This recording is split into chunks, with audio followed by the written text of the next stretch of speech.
Candidats à la députation ne sont connus qu'à l'issue de la propagande. Ça me gêne de parler de mon expérience, d'autant plus que d'abord, elle n'a pas été concluante. Et donc le Congo était parmi les 5 pays les plus riches d'Afrique. Nous n'avons pas droit à la démocratie à l'occidental. Le gouvernement ne gouverne pas, n'existe pas. Le gouvernement de la République me doit 69 000 $.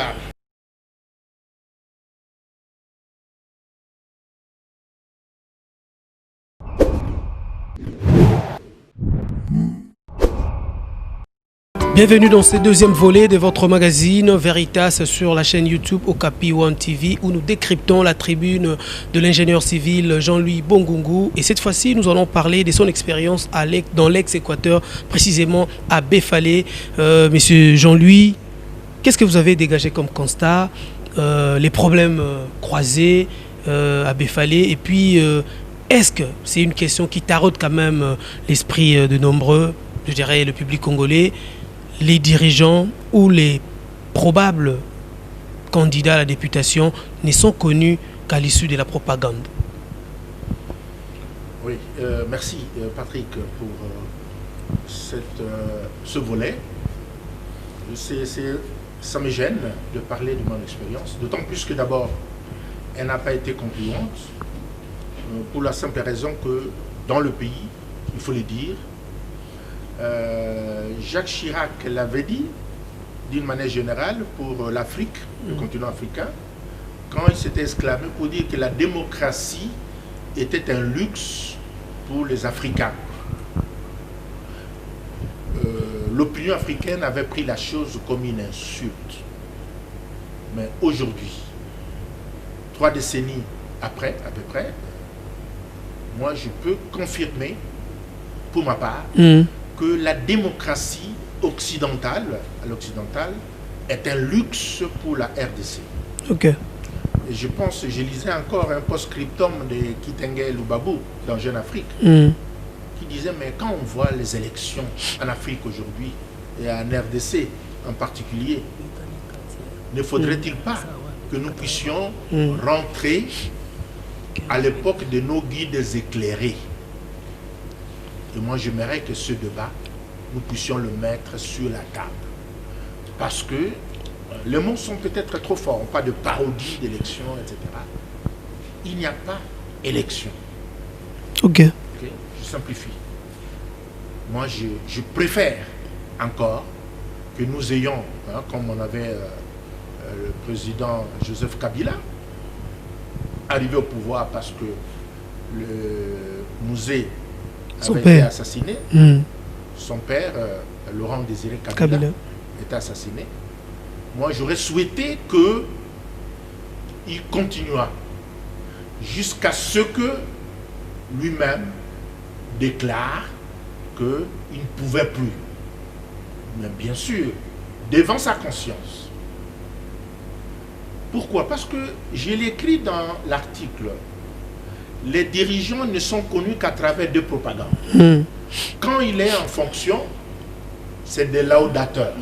Tous les collaborateurs, même le peuple, c'est rare, crient au Messie, au Sauveur, etc. Et tout ce qu'il fait, même 200 mètres de chaussée bitumée, c'est une occasion pour justifier une fête. Et une fois qu'il est parti, on revient, le successeur vient dire que la vie commence avec son arrivée au pouvoir. Avant, c'était les ténèbres.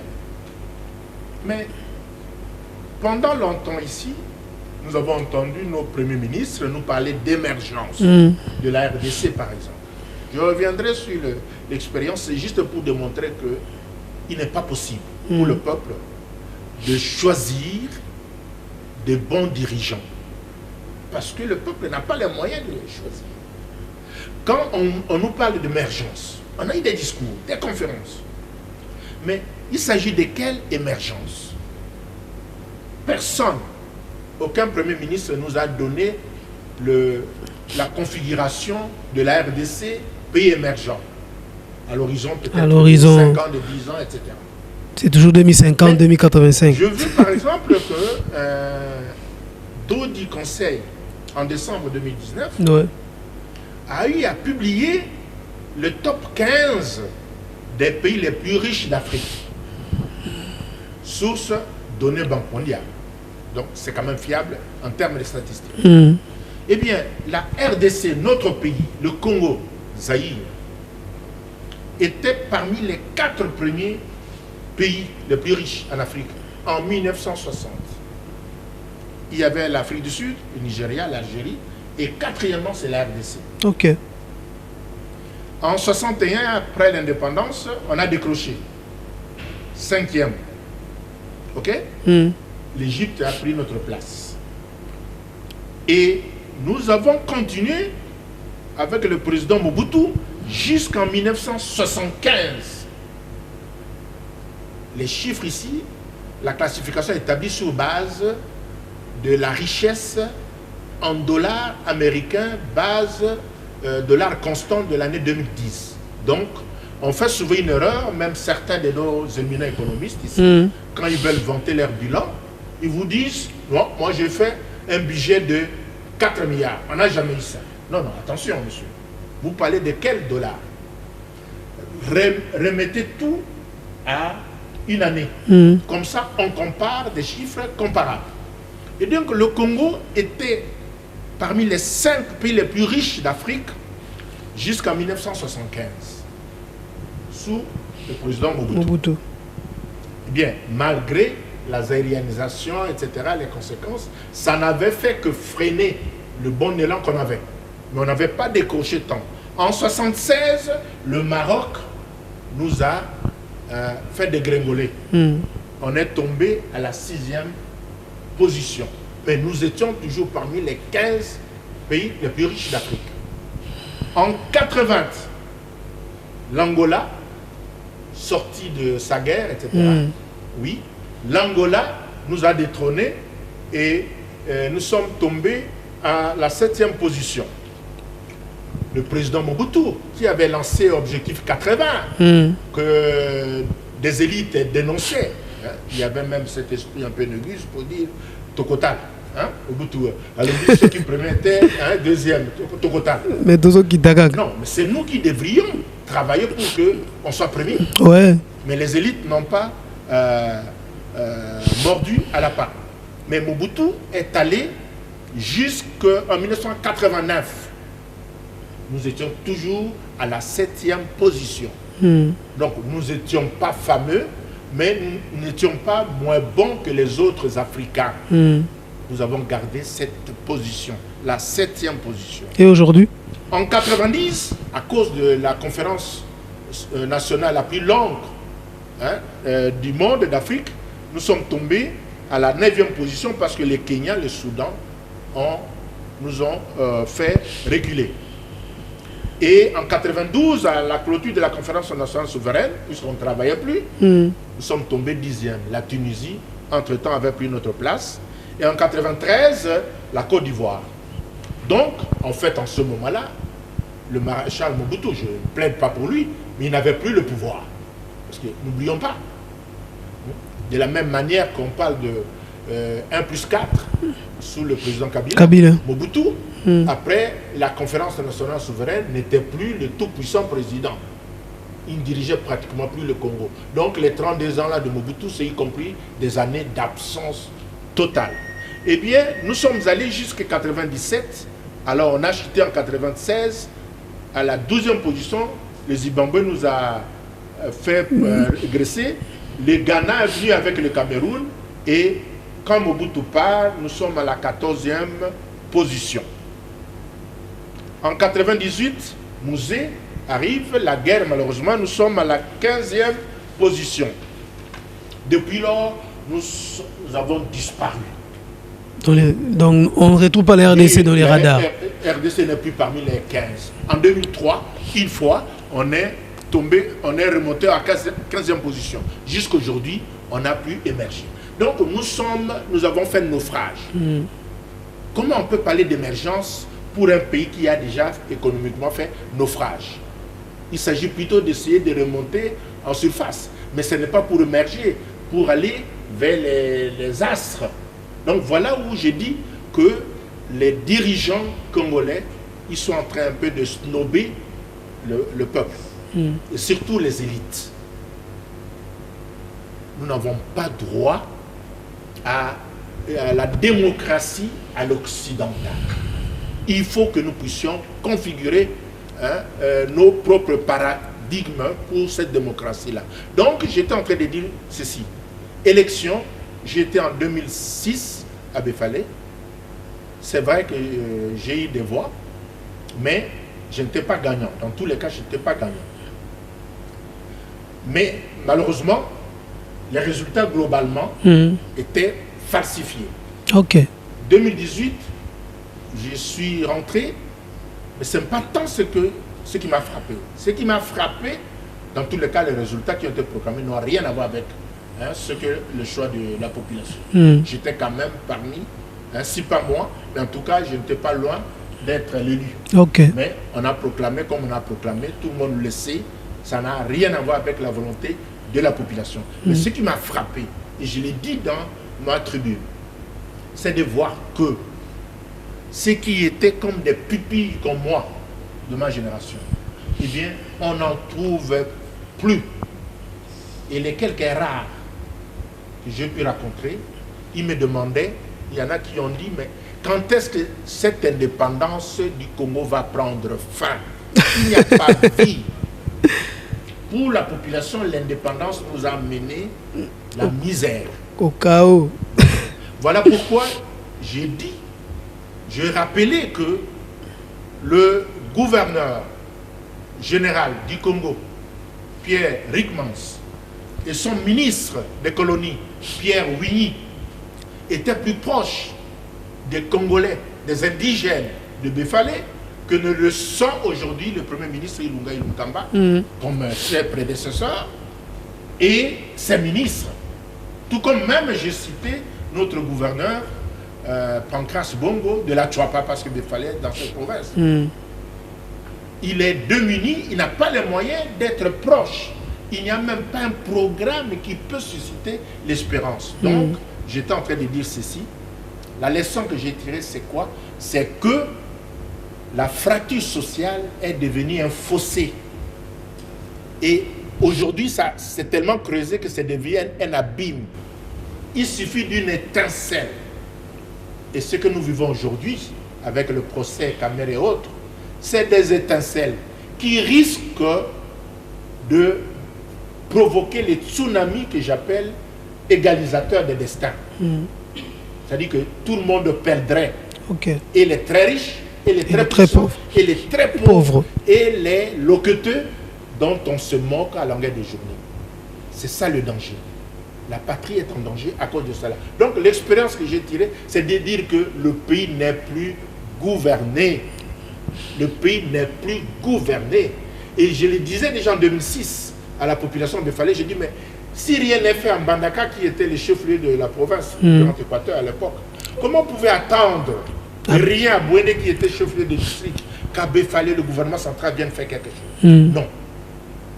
D'où, j'insiste pour dire, un grand débat national, que l'on puisse prendre les contributions des meilleures intelligences du pays, parce qu'il en existe. Que les gouvernants prennent le temps d'écouter. J'ai donné ma propre expérience.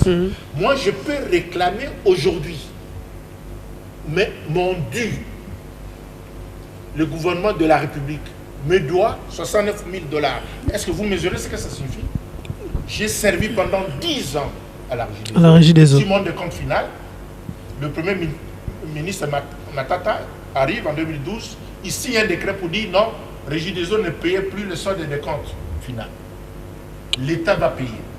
De 2012 à ces jours, j'ai écrit une quinzaine de lettres à tous les ministres de gouvernement successifs. Depuis Matata, l'auteur du décret, le ministre, jusqu'à son ministre des Finances, qui était son directeur de cabinet, Sélé Yalagouli. Sélé Yalagouli. Parce qu'il est ministre des Finances. Ouais. J'écris, moi, 66 ans, ingénieur civil, 40 ans de loyaux services rendus à la nation, à travers la Régie des eaux, dont 10 ans de délégué général adjoint. Je réclame mon solde de décompte final depuis une dizaine d'années. On n'accuse pas réception d'une seule lettre. Mais pourquoi? Alors, vous rendez compte? Non, mais j'avais dit. Ça veut dire simplement que le gouvernement ne gouverne pas, il n'existe pas. Personne ne peut me démontrer le contraire. Accuser réception pour dire non, on ne paye pas. Non, ok? Aucun accusé de réception. Même des demandes d'audience, aucune réponse. Alors, si moi je ne suis pas reçu, parce que je peux arriver au cabinet d'un ministre, comme celui des Finances, si je ne suis pas reçu, mais est-ce que le citoyen lambda peut espérer? Difficile. Mais les scènes auxquelles on assiste dans les cabinets des ministres, c'est des scènes surréalistes. Ça veut dire qu'on dit que nos gouvernants, nos ministres, méprisent. Mais qui leur a donné des pouvoirs aussi exorbitants comme ça pour qu'ils méprisent nos droits à ce point-là? Mais ce sont les mêmes qui volent des dizaines de millions de dollars. Vous vous rendez compte? Je me dis, mais cet homme, il s'enrichit, il vole. Parce que moi, ce que j'ai eu aujourd'hui, je peux vous établir mes rémunérations de DG, année par année. Je peux vous dire, voilà, ça m'a permis de faire ça. Voici, c'est autant de dizaines de milliers de dollars. J'ai les documents.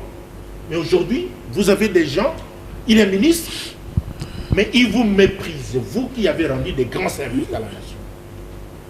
Et lui, parce que, au nom de la démocratie à l'occidentale, il est investi des pouvoirs aussi exorbitants. C'est inacceptable. Donc, je les préviens, je nous préviens, chers compatriotes, excellence. Et c'est d'ailleurs, c'est seulement au Congo qu'on entend. Excellence. Excellence. Honorable. Ministre, c'est excellence. Ben, écoutez, nous blaguons ou quoi? Sénateur, c'est vénérable. Vous entendez? Je prends un cas.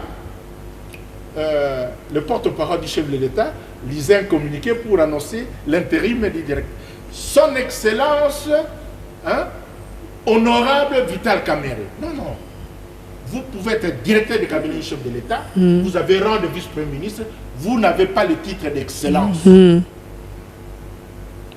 Trop de confusion. Non, mais c'est pas croyable. Qu'est-ce qui se passe? Mais quand on regarde de l'extérieur, qu'est-ce que ça signifie? Excellence. Ça ajoute quoi? Excellence honorable. Vénérable. Alors on est là. On est là. Peuple congolais, je ne dis pas que la seule voie, c'est l'autoprise en charge des soulèvements. Non. Mais je nous préviens. Si nous, élites, à qui j'adresse ce message, nous nous enfermons dans ce silence méprisant, le tsunami égalisateur de destin va être provoqué. Il va prendre naissance et plus personne ne pourra jouir de tout ce qu'ils ont eu comme actif de l'État dans l'opération de dissipation. Donc voilà un peu la leçon que je tire, c'est pour dire quoi? Ce peuple est oublié, est abandonné.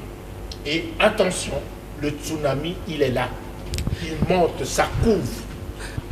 Monsieur Jean-Louis Bongungu, votre dernier mot, je dirais, par rapport à votre passage ici dans notre plateau de Okapi One TV. Voilà, une belle et agréable surprise pour d'abord la jeunesse de l'équipe qui me reçoit. Ça veut dire que finalement, je ne me suis pas trompé. Le message, je l'avais adressé principalement à la jeunesse, parce que je considère qu'il appartient à cette jeunesse congolaise, aujourd'hui, de former la vision du Congo de l'an 2085. Le Congo bicentenaire. Parce que, attention, le Congo existe depuis, enfin il a été engendré en 1885. Et à l'an 2085, nous aurons 200 ans. Ok? Alors, pourquoi je parle de 2085? Parce que je dois dire que la jeunesse doit réfléchir, travailler, se battre pour les générations futures. Et ces générations futures ont besoin d'un grand rêve. Et c'est ce rêve-là qui va être cristallisé à l'occasion du grand débat national que je suggère, que j'appelle de tous mes voeux, qu'il se tienne. Et à l'occasion également, le grand débat national pourra doter le pays d'une charte des valeurs. Parce qu'il faut que l'on forme le nouveau Congolais. comme le souhaite souvent le professeur Kalele Kabila. Hein, okay? Il nous faut un nouveau Congolais. Mais quelle est la charte de valeurs et des devoirs? Il convient que depuis l'étape préscolaire, que l'enfant soit formé sur base de cette charte-là de valeurs et des devoirs des citoyens congolais. Et mon vœu également, c'est d'avoir que des grands esprits, les grands esprits ne se rapportent pas à l'âge. Okay? Aristote, le père de la maïeutique, donc cette approche, méthodologie philosophique qui permet d'accoucher des grandes idées à partir des échanges, des débats entre les grands esprits. C'était fils d'une sage-femme, d'après ce que l'histoire nous raconte. Eh bien, des grands esprits, ce sont ceux qui discutent des idées. Les esprits moyens, dit-on, discutent des événements.